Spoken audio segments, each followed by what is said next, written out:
I'm Elliot Kleinberg, author of the Civil War historical novel, Peace River. I am in Seville, Spain, at the Archivo General de Indias, the Archives of the Indies. In here are documents related to Spain's colonial ownership of Florida, which lasted for the better part of 3 centuries, far longer than the just 2 centuries or so that Florida has been part of the United States. Now, you likely have heard the number 1619, which marks the start of America's legacy of slavery, which plays a part in Peace River. 1619 is the date the first slaves arrived in the British colony of Virginia.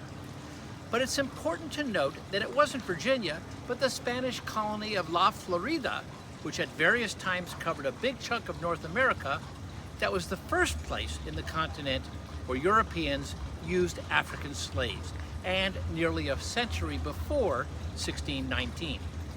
In 1526, just 13 years after Juan Ponce de Leon named La Florida and claimed it for the Spanish crown, slaves were part of a Spanish expedition in what's now southeast Georgia.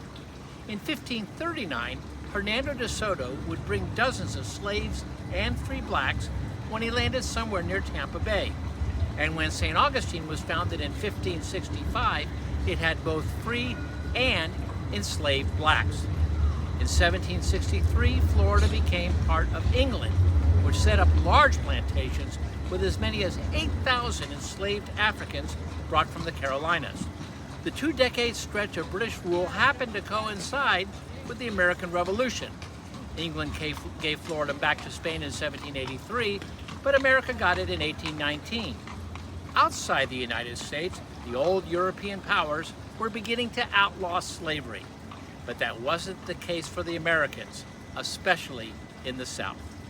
By 1860, on the eve of secession and Civil War, Florida had just 140,000 residents, but 60,000 of them were slaves.